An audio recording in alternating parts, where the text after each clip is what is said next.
What's up, Cycle Drag Universe? Boy, do we have a show for you. Take a look at this perfection. It's my dream bike. Maybe it's your dream bike too. The iconic classic 1972 Kawasaki H2 750 two-stroke triple. Where are we? Yes, we are back at the world's largest collector motorcycle auction.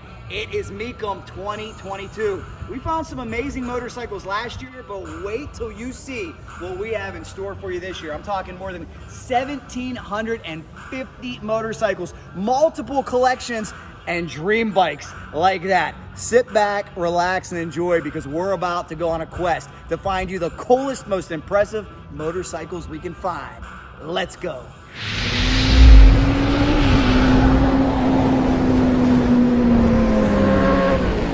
We are back, and this is a welcome sight. Let's kick it off with a 1912 Pierce 4 two-frame fuel tank motorcycle. All right, let's get right to work. Take a look at this beauty. Guys, there's over 1,750 motorcycles here from dozens of collections. This one might be my favorite already. 1972 Kawasaki H2. You know, they called this bike the Widowmaker because back in 72, you needed razor sharp reactions and a great motorcycle skill set to make sure you didn't get thrown off the back. It is my dream indeed. If anybody has one they want to sell, let me know down below in the comments. This one is finally restored, guys. It's all about that Kawasaki two-stroke triple horsepower. You know, another reason this motorcycle was known as the Widowmaker is it had a high-speed wobble. It didn't handle very well, and the power was off the charts. It wasn't just a bored-out 500. This one had new aggressive timing. It had different porting, and that's what made it so wickedly fast. We still see quite a few of them on the drag strip. They're ultra collectible, and they are amazing motorcycles. The 1972 Kawasaki H2 750 two-stroke triple. And if you were an Indian factory racer in the year 1920, this Daytona single was your weapon of choice. This one came with Indian's souped up racing engine. Again, it is just truly astounding. The restoration, the quality here, the luminous paint, how this thing has survived. I hope it shows up on your smartphone, your device, your television, beautiful as it sits here in Las Vegas. Well, you know, it's a cycle drag racing bias, so we gotta begin with this, the V-Rod Destroyer. So many of you Harley fans out there love the V-Rod. I'm one of them. Well, how about the year 2006, where Harley released this direct from the factory drag bike? There were only about 650 of them ever produced, but we still see a few floating around, a few up for auction, and a few at the strip. 60-degree V-twin engine, capable of 170 horsepower, could easily cover the quarter mile in under 10 seconds. Man, we were so excited about this project back in 2006. I wonder if it ever could happen again. A direct from the factory drag bike. Shout out to Pingle Enterprises. They had a whole lot of parts on this motorcycle as they worked hand in hand with the motor company. They're a lot of fun. We still see a lot of them around. Totally high performance. You're talking about high flow racing cylinder heads and a racing valve train. Came with a wheelie bar and side panels, and you may remember that very famous Vance and Hines NHRA Pro Stock motorcycle team that took these things to many championships in the NHRA.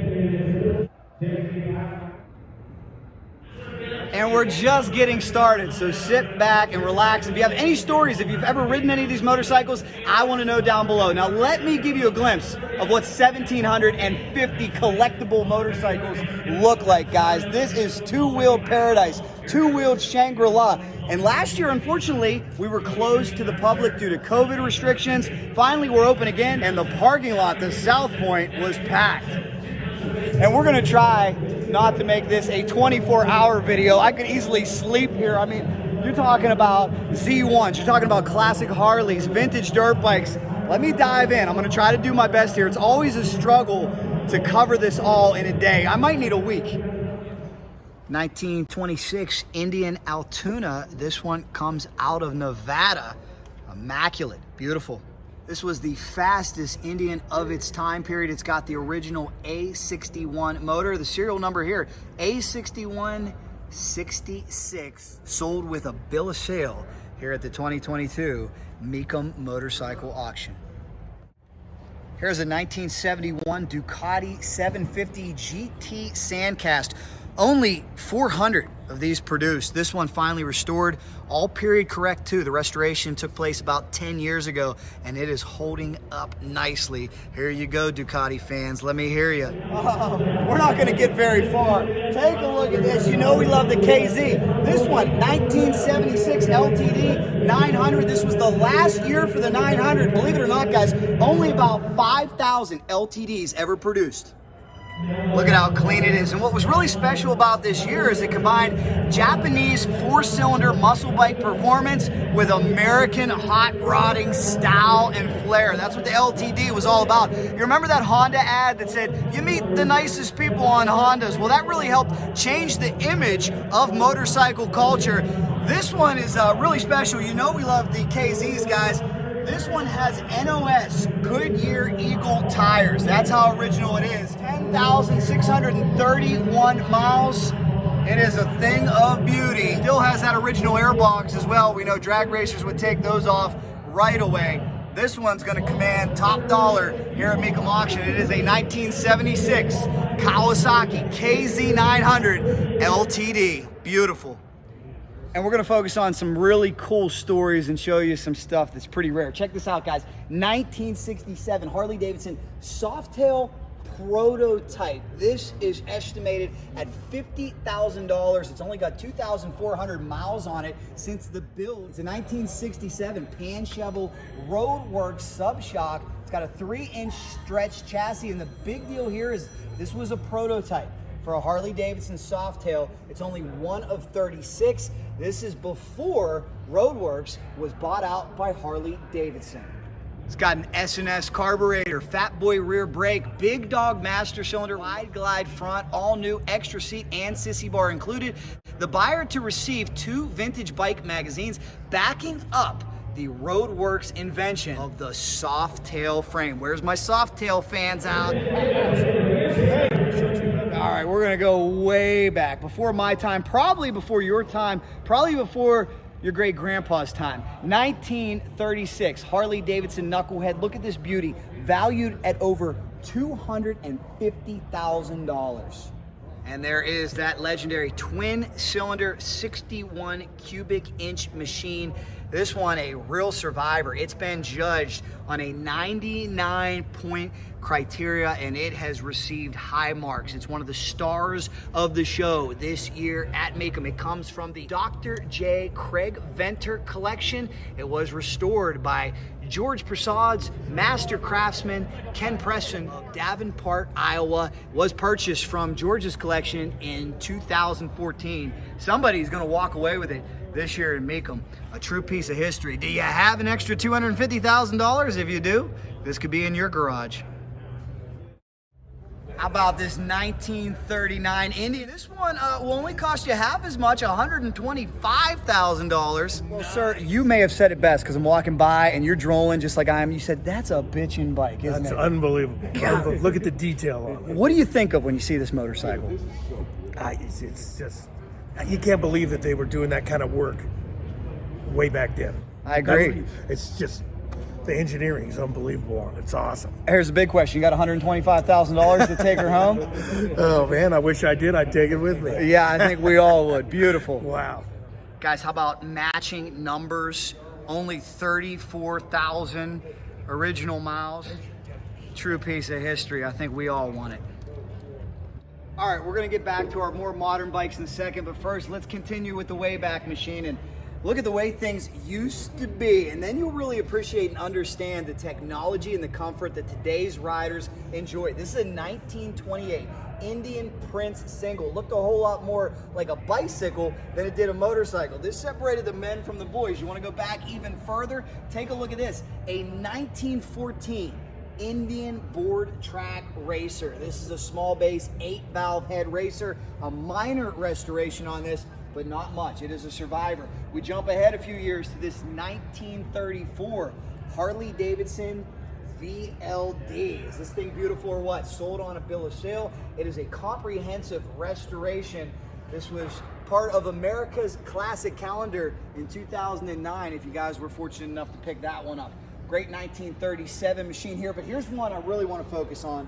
if you come over here, we talked about the CB750, right? How that created the sport bike. Well, before that, if you wanted to go fast, you had to grab Jay Leno's favorite motorcycle. This is a 1954 Vincent Black Shadow, 1,000 cc's. This one came out of the Bob Weaver collection. The production years for this bike were 1948 to 1955. The weight was less than 500 pounds. That was light for its time. It could reach a top speed of 125 miles an hour. It was considered the world's fastest motorcycle all throughout the 50s and 60s. The Vincent Black Shadow, it was a bad boy.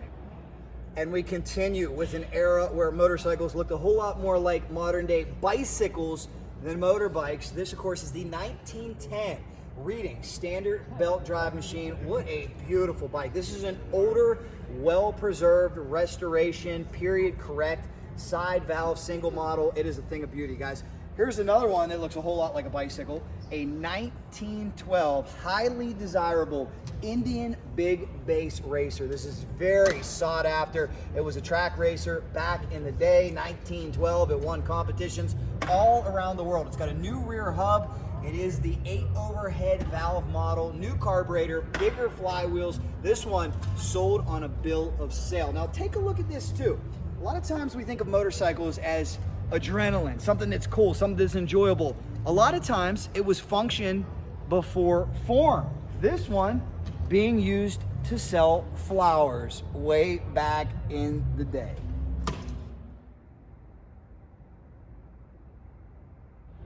All right, Cycle Drag, how deep are your pockets? Are they about 500,000 deep? If so, you could afford this 1922 Brough Superior. Many consider this one of the most collectible motorcycles of all time. This is an awesome motorcycle. Another one of the stars of the show here. Truly iconic. I mean, guys, let's think about it. 1922, the world was powered by steam. And you're talking about a marvel of engineering like this that had so much torque. Guys, it's one of two known to exist. You want to talk about something that's incredibly rare. It had the JAP engine, that stood for J.A. Prestwich. And guys, you know, this one, they're saying 500,000. It could go for a whole lot more than that. When you're one of two, you're rare. Something special this year too is a lot of motorcycles out of Arlen Ness's personal collection, a juggernaut in the motorcycle industry. Sadly, we lost him in, what was it, 2019? Arlen Ness passed away. This is a victory out of his collection, and just one of the many motorcycles here that were personally owned by Arlen Ness. These bikes were on display at a museum in Dublin, California. This one kept a relatively stock. Arlen did put a lot of miles on this motorcycle himself. True piece of history, would be a nice one to own. You could do a lot of bench racing and tell a lot of stories about this one and that iconic legendary man. Plenty of race bikes here. Here's a 1965 Rickman that excelled in the Coachella Hare Scrambles. Look at this beautiful Ducati power plant. It was a weapon and a force to be reckoned with way back in the day. Sorry, can I get kicked out of here for air kissing the bikes? Probably, but guys, take a look. A gorgeous 1975 Z1 900. Now let's back up a second. Let's talk about how we got here. Honda is widely credited for creating the sport bike with a 1968 CB750, but the competition was so intense between the four major Japanese manufacturers back then, much like it is now.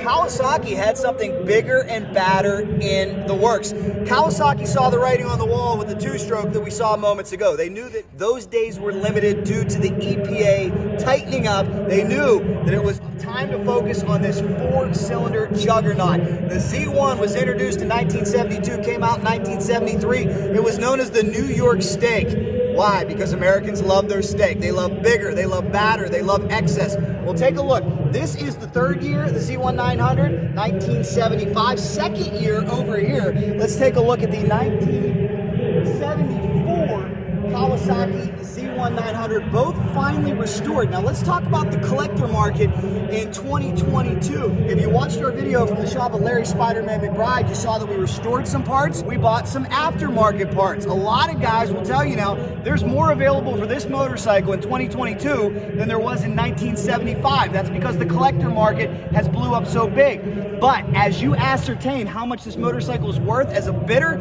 you got to figure out what's original and what's reproduction. And this one's got a lot of goodies, but how much is original? It's got a new fuel tank, side covers, tail section, painted in Japan, new fork seals, new valve seals, cylinder board first over, new pistons and rings, cam chain, cam roller guide, new turn signals, new seat, and we got to shout out our friends at Z1. We know they have a lot of this reproduction stuff available. It really depends on what you want to do with it. Do you want to ride it? Do you want it to be all original? Sam Wills is rebuilding one, and he's being so strict, he won't even put aftermarket pistons in his. He has to use NOS. Ours is more of a rider. We took it to Ocean City Bike Week this year. We took it to the XDA. Poor Spider-Man, he was beating us up. He said, "What are you doing taking my beautiful motorcycle out?" But I gotta believe, even the old school, don't hide them, ride them. I had probably the most enjoyable weekend of the year getting on one of these old school bikes. There is nothing like it, guys. It is so much fun.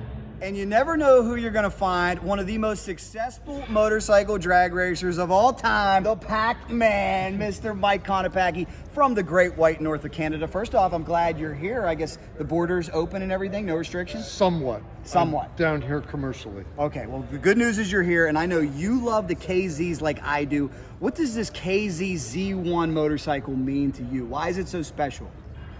Basically grew up with it. My brother had a 75 Z1, and I've raced them over 40 years and just love them. I love that you just said Z1. That's showing your Canadian roots. That's what they call them in Australia, Z1. too. Z1 over here. How many do you have total? At home, I have 66 bikes. Oh my gosh. My buddy that I'm down here with, he's 140 bikes. Oh my gosh. He's got like at least 50 Z1s. I've got probably 30 to 35 Z1s. Oh my gosh, so you're the perfect guy to talk about. Back in the day, I wasn't born yet, but my dad and others told me, first thing you did, you ripped that airbox off, you put a pipe on it, right? All these original parts went to the wayside so we could go drag racing. Now, it's a return to originality. Did you keep any of your original stuff? No. I sold a bunch of parts a long time ago to a guy that was going Japanese. But no, we never kept nothing. We threw them out to the scrap. And yeah, stock pipes, airbox is all gone in the garbage. Can you believe how much they have increased in value and how much they continue to skyrocket? Yeah, the Kawasaki is actually one of the most sought off of the Japanese. But yeah, it's great that they're going up in value because I have a garage full.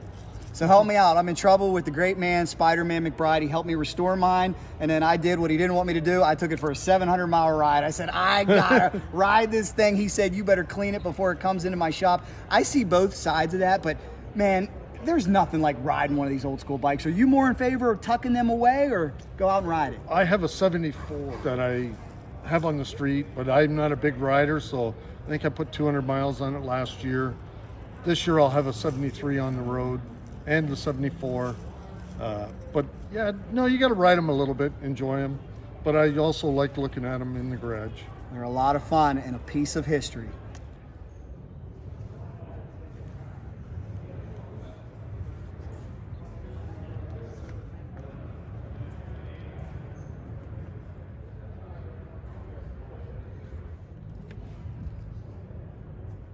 Well, you know, us Americans love our Harley Davidsons. We also love our performance sport bikes as well. And I've always wondered, why doesn't Harley come out with something to compete with the Hayabusa, the ZX14? We've already seen Harley make drastic departures with the V-Rod and now, of course, the Live Wire. But take a look at this. Who remembers this machine? This is the Harley Davidson VR1000. Who would like to see Harley create another one of these motorcycles right from the factory? This is a 1994 edition, expected to bring in about $100,000. 60-degree, 1,000cc overhead cam, water-cooled, 6-speed motorcycle, and boy, it was fast. Again, I think with the way the new generation is going, Harley Davidson needs to bring a motorcycle like this back, I think it would be wonderful. Sportbike styling and the classic Harley Davidson name. What do you think? Let me know down below in the comments. We told you we would highlight the rare, the oddities. Doesn't get much more rare than this. Take a look, guys. 1973 Munch Mammoth. Now, the story behind this bike, it came from a very smart man, Mr. Munch, who was one of Germany's top motorcycle builders and tuners. What he did is he took an NSU Prinz car engine and fit it into a motorcycle. That's what makes it so unique. There are only a few of these, only a handful of these ever produced. This one in immaculate condition, expected to bring in more than $100,000. About 500 made. The VIN on this one, 296. Only has 6,000 miles on it too. Can you believe that? True piece of history. These are becoming harder and harder to find. It'll be interesting to see what this one commands. Take a look at the ingenuity and the engineering in this engine. Wow, amazing. Here's a unique handlebar view as well. Look at how wide this tank was. Some of the hammered out parts. Give you a look from behind as well. I want to know if somebody in the comments was lucky enough to ride one of these. Now, you may have heard me talk about how riding some of these 1970s bikes aren't quite as comfortable. They don't come with the luxuries of today's motorcycles. Well, that's nothing, because can you imagine a 1904? This is a 1904 Harley Davidson strap tank replica, 25 cubic inches, highly desirable. Now, the key word that I mentioned was replica, because if this motorcycle was original, if it was authentic, we'd be talking about one that was worth in excess of $600,000. All right, day one of Mecum. You guys having a good time? Yeah! I love it. I love it. Where are you guys from? Petaluma, California. Enjoy, guys. Thanks for being here. What about the bike we bought? We bought four. You bought four? What'd you buy? We bought four. We The bought big one was a 67 BSA. Victor, baby. There you go. yeah, baby. Yeah. Enjoy it. We're gonna like that one. Oh my gosh, was that guy on the right drunk? What did he say? I love it. All right, folks, please enjoy yourself responsibly. Did he even know where he was at? Don't get that drunk, especially before noon. He's cut off, at least till 5 o'clock. Well, let's jump ahead quite a few years to some 80s and 90s sport bikes. All I have to do is look at this tailpiece and it screams 90s, my high school days, grunge rock, SRAD. I love this body style. Suzuki Ram Air Direct. This is 1996. This was the first year for the GSXR 750. This one, all original. 39 millimeter Mikuni carburetors, redlined at about 13.5. Top speed at about 170 miles an hour. Love that look too. Did you guys love that tail section or what? Let me correct myself, I did say all original. Of course, that does not include this Yoshimura pipe. Hard to find any motorcycle with stock exhaust. I used to work at a Suzuki dealership in high school, and all I would do was polish them on the floor and dream and gaze and hope someday I could have one. Now, it's stories like this that really drive the collector market. For somebody about a decade older than me, this may have been the motorcycle they dreamed of. This is the last year for the GPZ 1100. It is a 1984. And my new friend Andreas from Oregon has one. Andreas, what are these like to ride? They are basically couch. They're very long. The suspension isn't the best. You tend to bottom out unless you pump up the air suspension a little bit. You do have 120 horses, so 104 on the rear tire. Acceleration curve is very, very, very flat. When you get to 7,000, you get a little bit more of a kick, but very comfortable, long. Not the best in the turns, but I mean,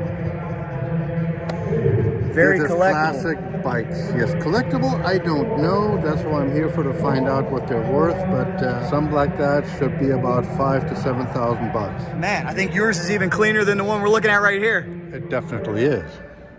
Yeah, a lot of people will show up just to see what their motorcycles are worth, but remember, they're a little bit inflated here, 10% juice on each side, buyer and seller. As for this machine, man, the end of an era. Air-cooled 2-valve, one of the most powerful engines in that configuration. 120 horsepower, I still want one. What a cool guy. I love meeting new motorcycle friends on the road.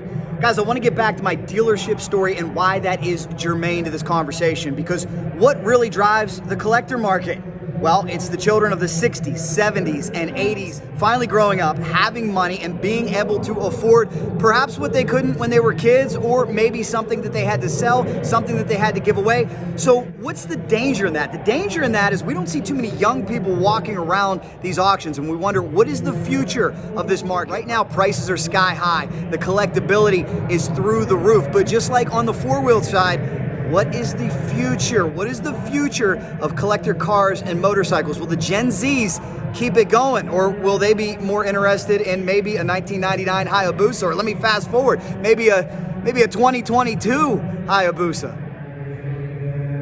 Well, we won't fret about the future too much. We'll let that work itself out. But in the meantime, let's continue the story. Let me give you a close look at this 1989 Yamaha YSR 1000. Completely redesigned 43 millimeter telescopic forks, delta box frame, capable of 170 miles an hour. 5-speed transmission, and a brilliant, before its time, 5-valve cylinder head. And no, Honda fans, we didn't forget about you. Let's show you the 1999 Honda CBR 900 RR. Considered one of the top motorcycles of its day, rated at over 160 miles an hour. This one, unrestored, original, comes from a climate-controlled environment. But like I've said before, original sans the exhaust. All these exhaust systems are in junkyards somewhere, hanging up in shops. I don't know where they are, but this one has the Yosh pipe. Great livery, great motorcycle. Love this Honda. Here's another special piece of history, because before we got to the ZX10 Kawasaki fans, we had this Z1000 RX. The year was 1987. Carbureted, 4-cylinder, 16-valve, twin-cam engine, held 5.5 gallons of fuel. Cool motorcycle. This one has the Vance & Hines exhaust system on it. And I gotta give a shout out to my good buddy, Don Settle. I know he'll watch this video. If you guys follow this channel closely, you remember I went for a ride with Don. He has this motorcycle. I had my 77 KZ1000. We went from South Central Pennsylvania all the way to Maryland.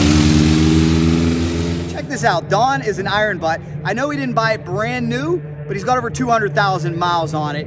Very, very impressive. He loves this bike. Keeps changing the tires, sprockets, chain, and keeps this thing on the road. Compared to Don's, this one's just breaking in. 7,545 miles on it. And also a sign that big things were coming for Kawasaki. Just like the Z1 and the KZ was a legend for Kawasaki, the GS was a staple for Suzuki. This one, a 1983. Definitely one of the most impressive bikes of the 80s.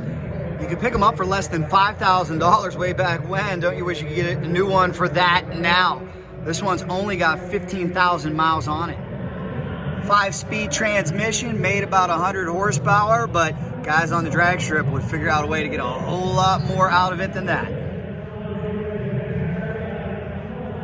Who remembers the Honda Hurricane? Here's a 1987 Honda Hurricane RC27. Really an awesome bike. 750cc motorcycle in the CBR series, produced in 1987 and 1988. Tell me that livery doesn't scream 80s. There you go. Looks like we'd watch this one on Miami Vice maybe. Shout out to my godfather, Murd. I know he watches my videos, and he is the biggest BMW fan that I know. Let's take you to the late 80s. BMW was producing some really, really fast and comfortable sport bikes. This is a 1989 K1000 RSS Special Edition, 5-speed, capable of 140 miles an hour. BMW comfort and technology.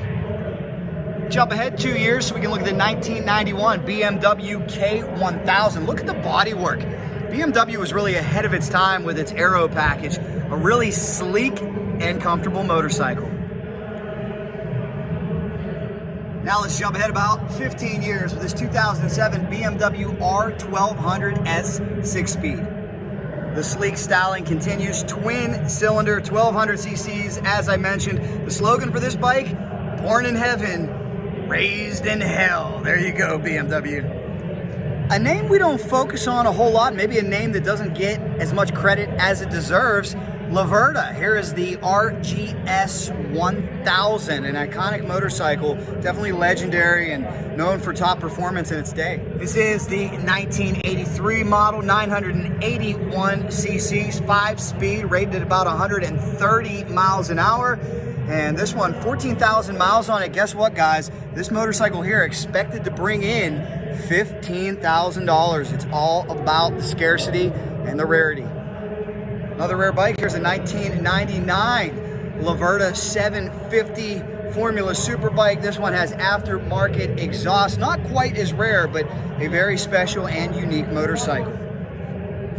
Here's a 2002 Honda 954 RR. A lot of advancement in technology showcased on this motorcycle. What else would you expect with Honda? This one nearly in showroom condition. It is clean.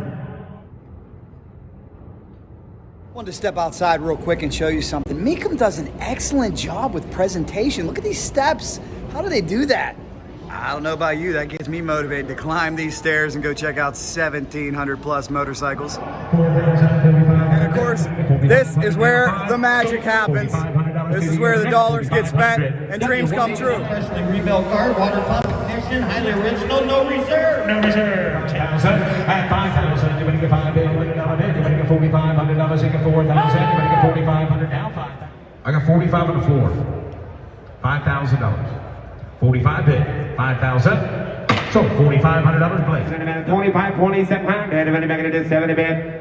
Down 3. This is so entertaining. I hope you guys are enjoying it. Leave your feedback down below. We're not done yet. I'm just sitting here. I could watch this all day long, but what we're going to do, we're going to take you behind the scenes. Let's take a deep dive. Let's go downstairs and see what we can find there. There are so many unique motorcycles. Come on, let's go.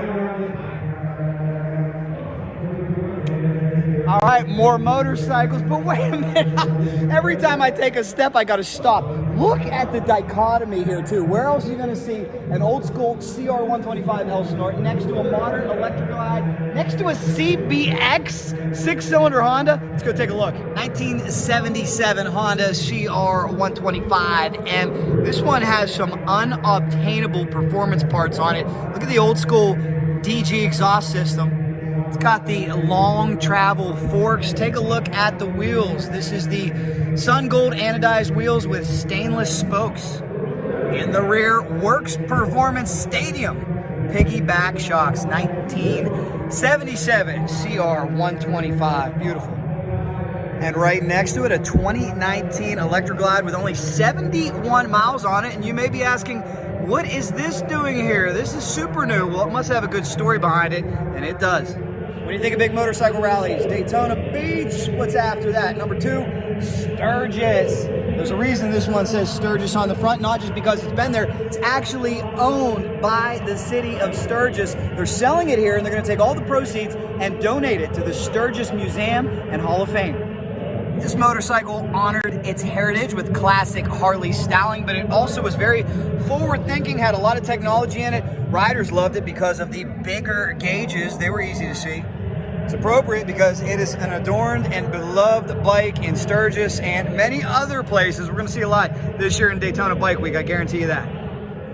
Now you want to talk about rare and unusual motorcycles. I always thought the KZ1000 and the GS1100 had big power plants. Look at this monster. This is the 1979 Honda CBX 1047 cc's. The big kicker here, 6 cylinders, 24 valves, 6 carburetors. This thing was a monster. It had an unmistakable look, made about 105 horsepower. This one is highly original. They didn't do too well on the drag strip, mainly because they were very heavy, about 600 pounds. And 11s, not bad time for its day. It is the 1979 Honda CBX. All right, check this out. You know we love our choppers here on Cycle Drag. Oh no, your eyes aren't deceiving you. Not one, but 2 engines, a double engine chopper. This is a 2005 custom build, a whole lot of chrome, a whole lot of paint, a whole lot of accents. It's valued at about $20,000. And can you imagine what it would be like to ride it? What's really impressive here is all the detail, all the little accents. Somebody really put a lot of time into this thing. And it's clear. You'll never get your money out of something like this. It's kind of like a drag bike, pennies on the dollar, but it sure is cool. Great to meet Frank from Lincoln, Nebraska, a cycle drag fan. Thank you very much. You're saying you got lots of KZs and Z1s, and you told me you regret making some of them drag bikes? Based on the value of some of these bikes here today, I've built some very expensive drag bikes over the years. That would have been really pristine bikes to fit well in this auction here today. You have the green 76 KZ900 behind us.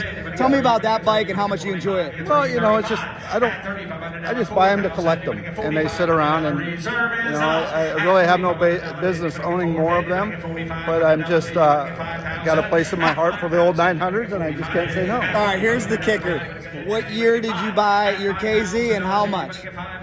I did buy a 1973 KZ one time for $50. Oh, $50! How about the green one? It was at a garage sale, and I made the guy an offer, and I said, if you don't sell it by the end of the day, I'll give you $50 for it. And he called me later on the phone and said, come get it. I think those days are gone, unfortunately. How about the green one behind me? What'd you get that one for? I think, actually, that bike was given to me for free as a parts bike initially. Well, you have done well. Unfortunately, these deals, these stories are becoming more and more unheard of, though. People know what they have. We got some vintage land speed bikes here, the Salt Flat Racers, another double engine creation. No, it's not a chopper. That's a pair of Honda 305 engines. This is a 1963 land speed machine. It is valued at $20,000. These come out of the Salt Shaker collection. Here is Salt Shaker 7, even bigger, more powerful. But the most powerful one is when they supercharged it. This is a 1971 Honda 500. They call it the Hog Catcher, and I'm sure this thing sure did shake a lot of salt and catch a lot of hogs. Very diverse mix of motorcycles coming up at you. First, check out how modern this one is. This is the 2021, not just H2, this is the H2R racing model. Highly expensive, incredible technology, supercharged.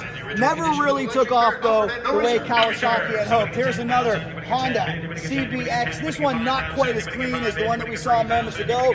Next to it, check this out, a Jawa, 1937 Jawa Special. These things very popular over in Europe way back in the day. How about this Ducati here, guys?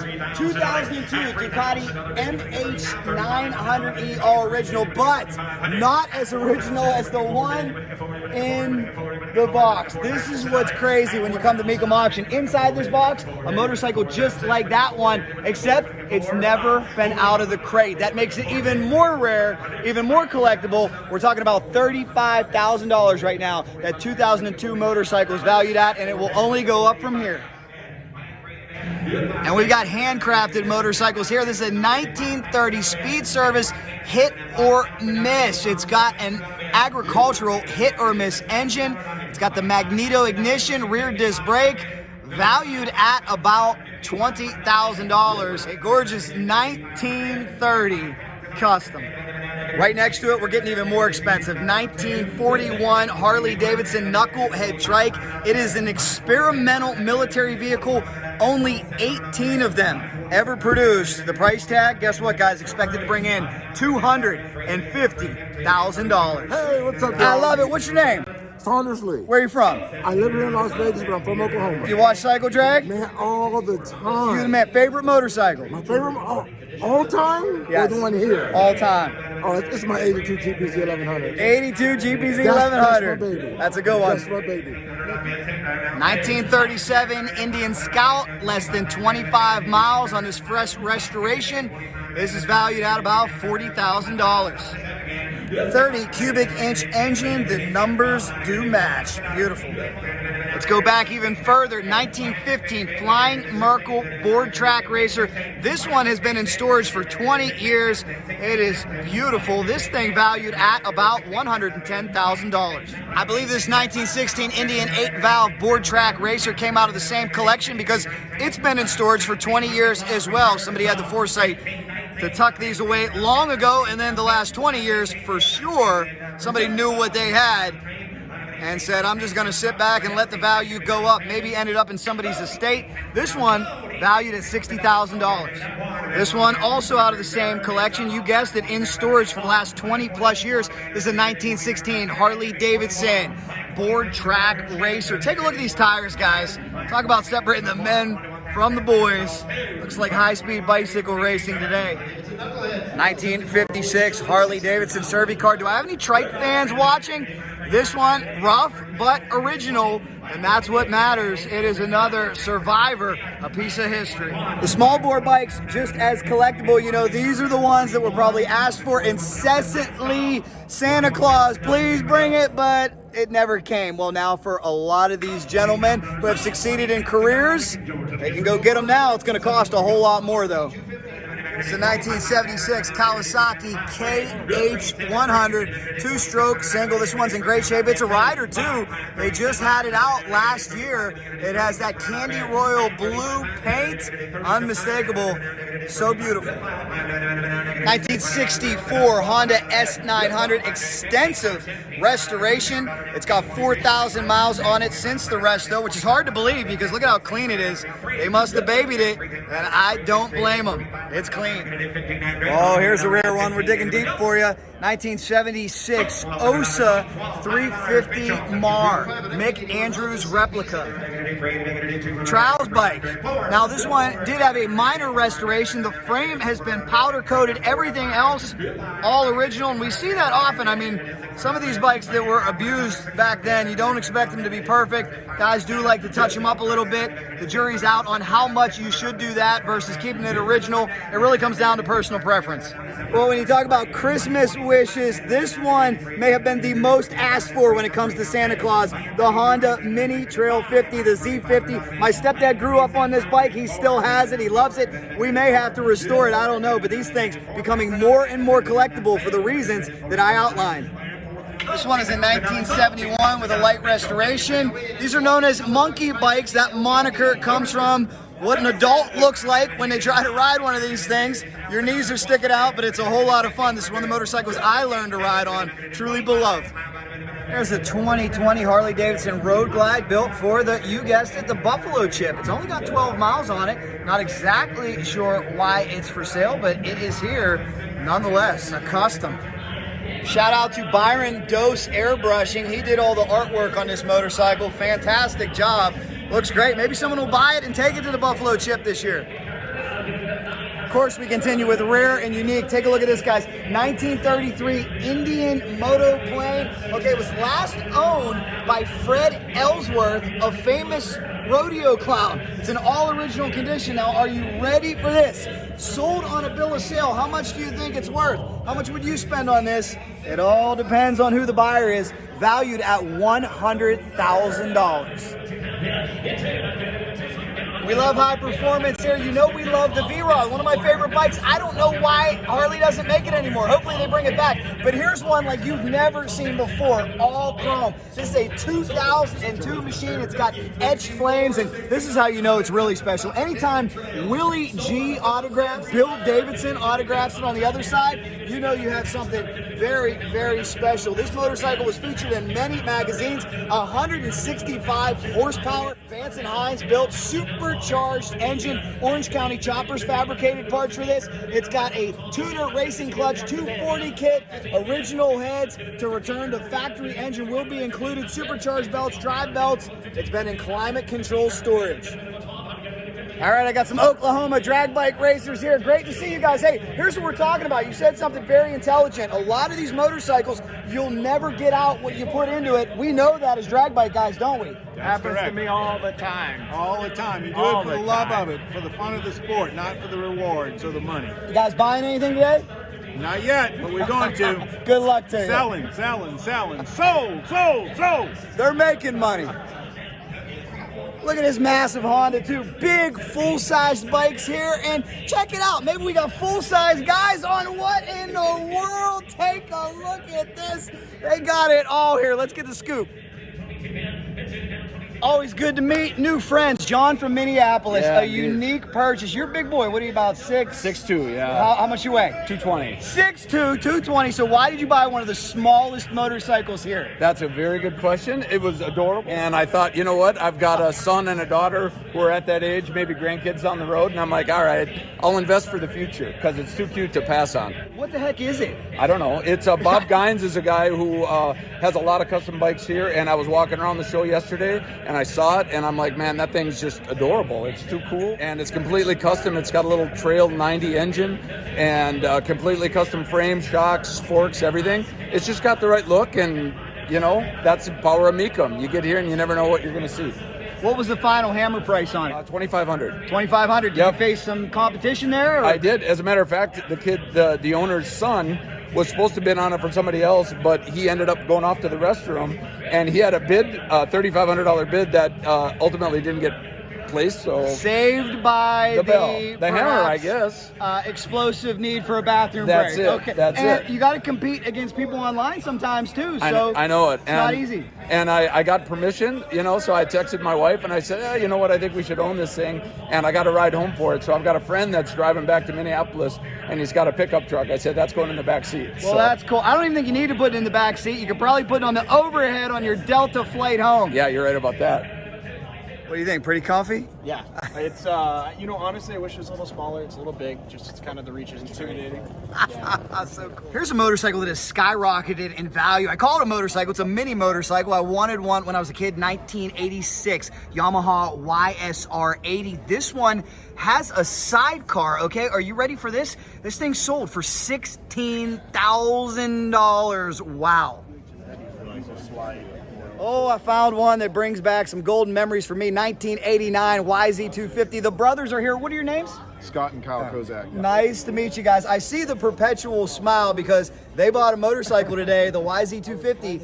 Why'd you guys bid on this one? Well, it's an absolute perfect restoration. And so we knew we were going to buy something today, but that one was kind of the pick of the litter. Now, did you have one when you were younger? What really drew you in? I imagine you guys are avid dirt riders? Yep. Yeah, no, I mean, we both ride 2021 450X Hondas.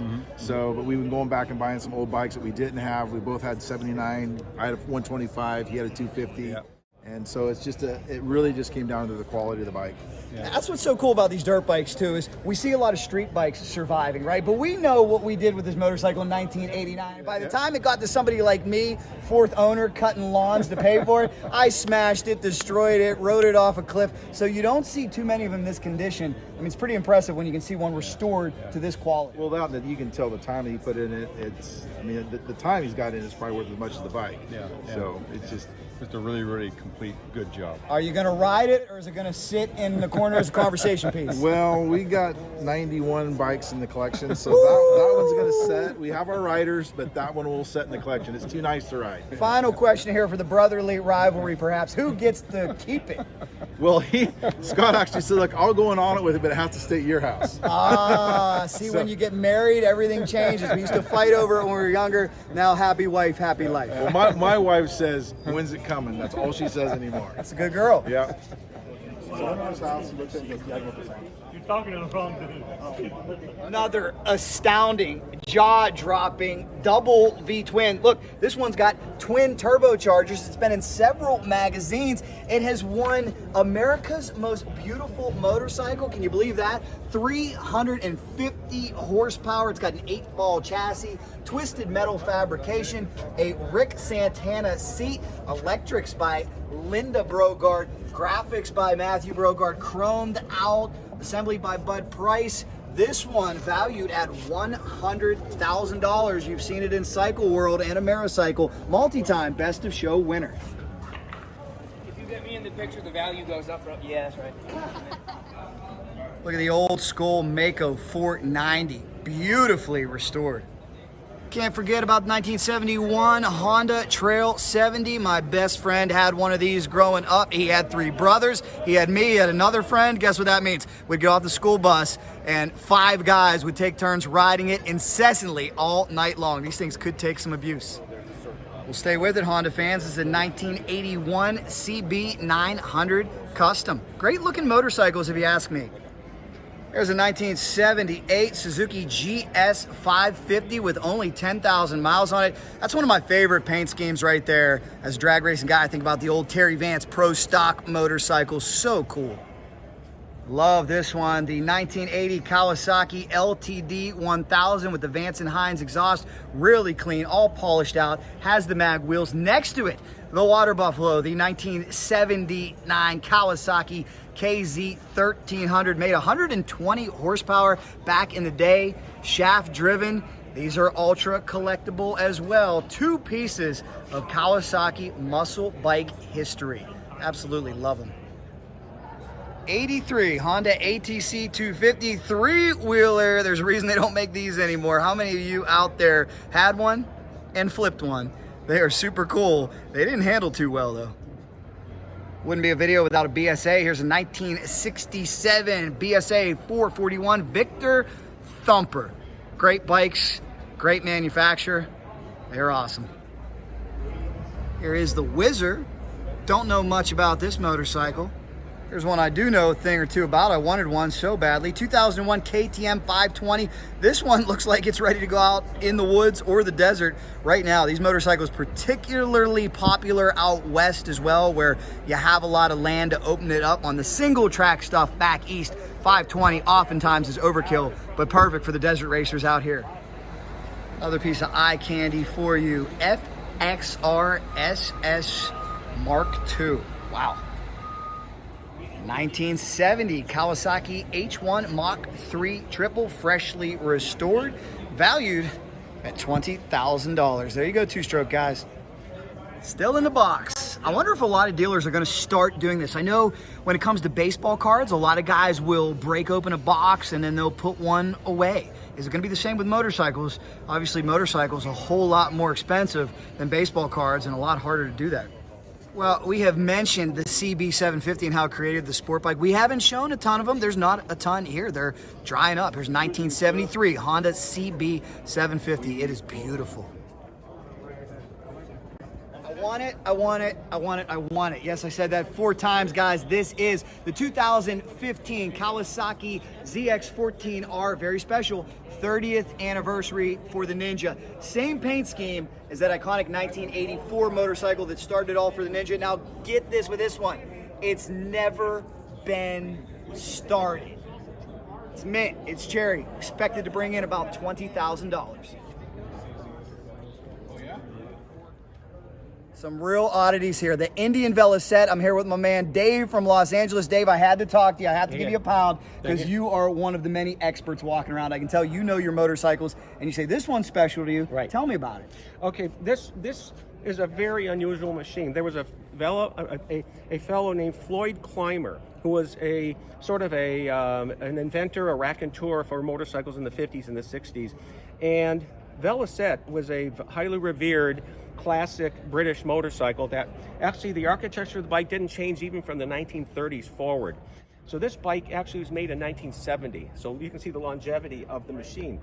Now Velocette had gone out of business and they were no longer producing their own bikes. So Clymer took an Italian Tartarini frame and he stuffed the Velocette 500cc engine into it, and he put the aluminum wheels and updated brakes on it and styled the bike, and then he had owned at the time the Indian name. He had the rights to use the Indian name. So he was putting Indian on all sorts of different models, everything that he had. So that's why it says Indian Velo. It has nothing to do with the old Indian company, other than the fact that he owned the logo and the intellectual property. So he put it on that, and that the Velo is for Velocette and the 500, and not very many were made, and now there are so few out there that they're highly collectible. They're sort of like a unicorn of motorcycles. I love it. Well, thank you so much for the story. What do you think it'll bring in, dollar-wise? Kind of hard to guess. I would have to say probably mid-teens, something like that. Yes, somewhere around there. Could even get higher than that. All you need are 2 people that want it badly, and they've been overserved. That's right. Yeah, and we've met a few of them here today. Yeah, I love it. I love it. The bar is open out there. It's open all day, right. Thank you very much for the information. We appreciate it. My pleasure.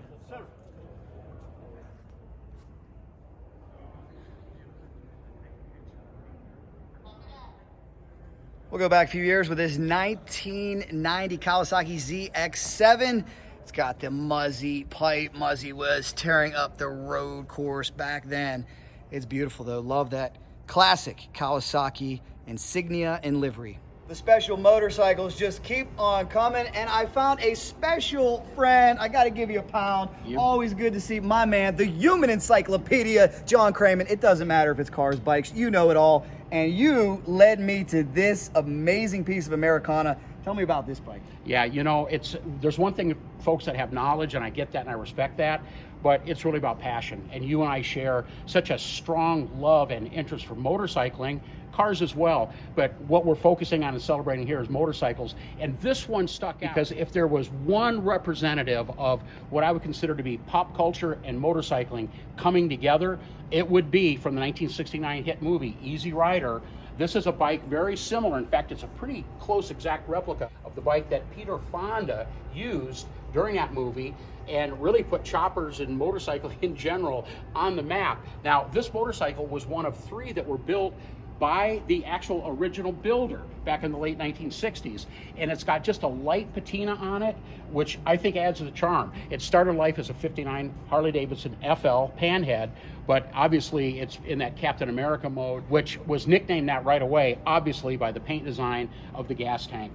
Probably, at least us baby boomers, the most instantly identifiable chopper of all time, and maybe one of the most identifiable motorcycles of all time. I love it. Now, I have a mantra, and I've said it too much. I want it, I want it, I want it. I think my bank account is frozen at this point. Talking general auction for you here. You and I spoke about 5 years ago. We talked about the collector market skyrocketing, especially for the bikes that we're really into, the KZs, the 2-stroke triples. It hasn't cooled off, has it? No, you know, it's funny because motorcycle collecting really began many years ago with Harley-Davidsons, the British bikes such as Triumph, Norton, BSA. They're still popular, the Italian bikes, Ducatis, Benellis, Moto Guzzis.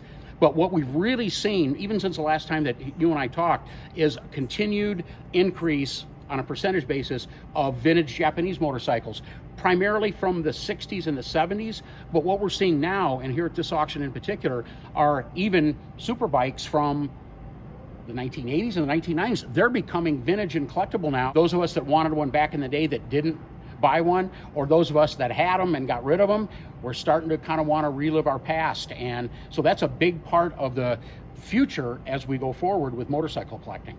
So the question is, where are the millennials and the Gen Zs going to leave this beloved hobby, this beloved collector, you know, just passion that we all share for this? Where is it headed? Yeah, that's a good question, and everybody's talking about that. And here's sort of my perspective, Jack. I think that motorcycles in general are going to be considered cool and collectible. Even if they're not going to be ridden as much as they used to, they're works of art. I had mentioned the pop culture connection. They're easy to collect because they're compact, they fit. You can put 6 in a garage that would take up the space of 1 car.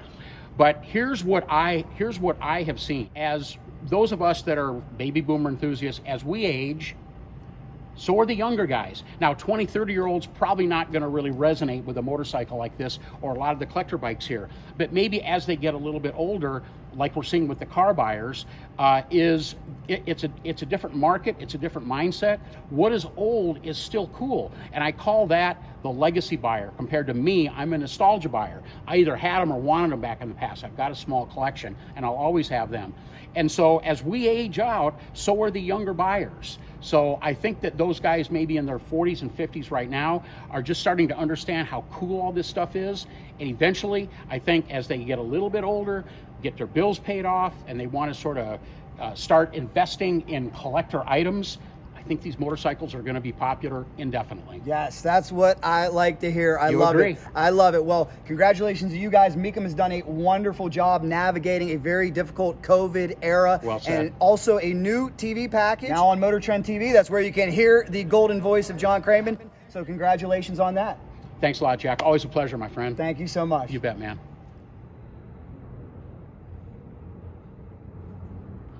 Is this awesome or what? And yes, sorry, Harley guys, we do have a little bit of oil on the ground. That means it is a true Harley. Sorry, I love Harleys. You know I love Harleys. This thing's amazing. Just a little bit of oil back here.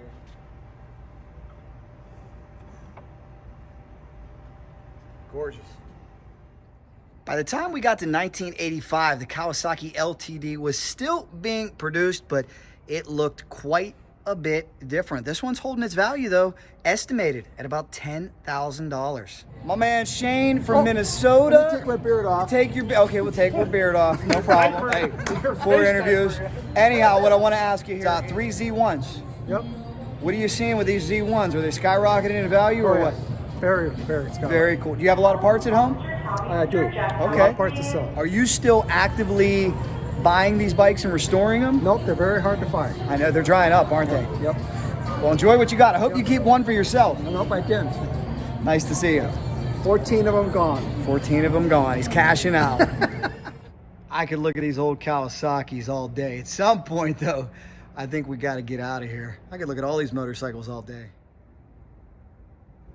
All right, we got one showstopper over there, but before that movie, there was one 3 years before. This is a 1957 Harley Panhead. My man Greg from Mecum Auctions is here. You told me this is one of your favorite motorcycles. You gotta tell me about this thing. It is. You know, this is a replica of the Dragon bike Peter Fonda rode in the movie The Wild Angels that also starred Nancy Sinatra and Bruce Dern.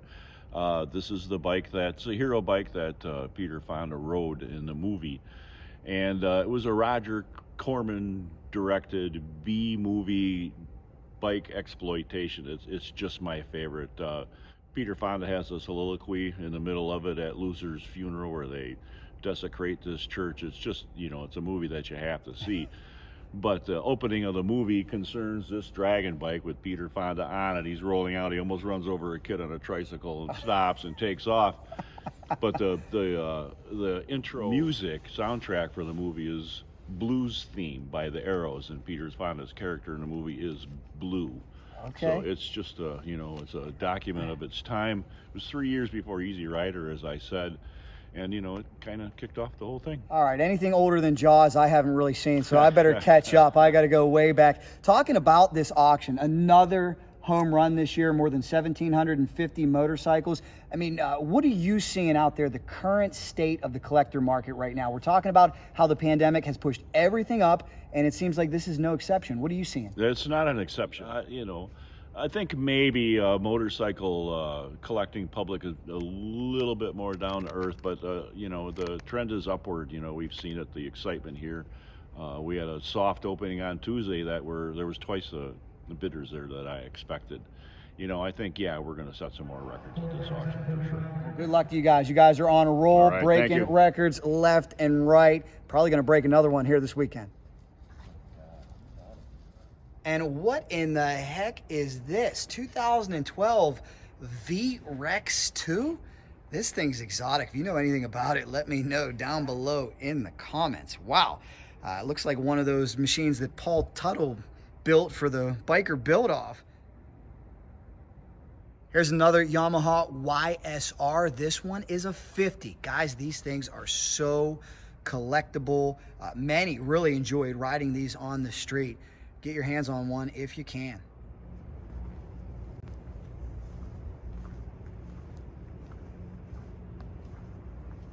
We've got Muscle Bike Alley here, 1977 Kawasaki KZ1000 LTD. How about a 1971 Kawasaki H1 500? And the machine's credited for starting the sport bike craze, Honda CB. This one absolutely beautiful. This is a 1971. Here's another Honda CB right next to it. This one is a 1974. Absolutely gorgeous.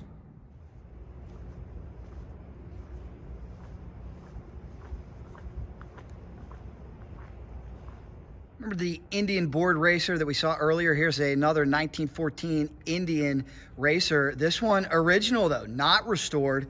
And guys, sometimes that actually increases the value depending on the bike, age, and condition. I want to talk about a rare and obscure manufacturer. You never know what you will see here at Mecum. And lucky for us, the guys at Mecum are great. They know what we do. They like what we do. They respect what we do. It's not every day you get left alone with about $5 million worth of motorcycles. Amazing.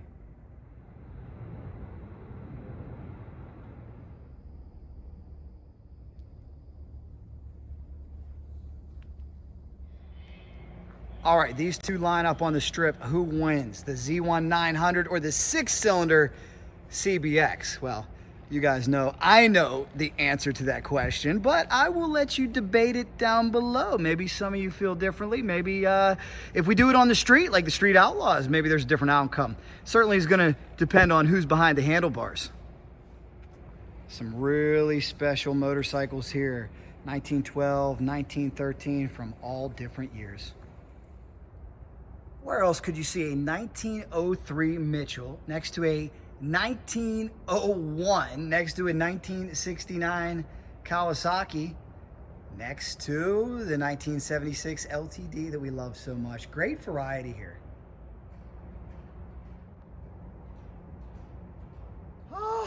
Was that awesome or what, guys? I told you I'm not going to make this a 24-hour video, so all good things must come to an end, but I really hope you enjoyed it. I really hope you enjoyed this journey. Now, do me a favor, please, if you own any of these motorcycles, if you've ever ridden any of these motorcycles, if you know anything about these motorcycles, any stories, leave that down below in the comments. Also, I want to know which motorcycle was your favorite and why. Go down below in the comments. Now, before I go, I got to say goodbye to my baby. This is where we started it. Also, if you know where I can find a 1972 Kawasaki H2 750 triple, please let me know. I love it. You guys take care of yourself. It's been so much fun hanging out with you. Please do me a favor and share this with a motorcycle friend. If you know somebody who enjoys what we're doing, who wants to come along for this party, you guys are all welcome. Coming up on 250,000 subscribers, and I thank you guys so much. It's all for the love of two wheels. Now, we are in Vegas. It is NFL playoff time, so before we leave here, why don't we hit up the sports book real quick? I'll be good. I promise I'll be good. Hope you guys enjoyed it.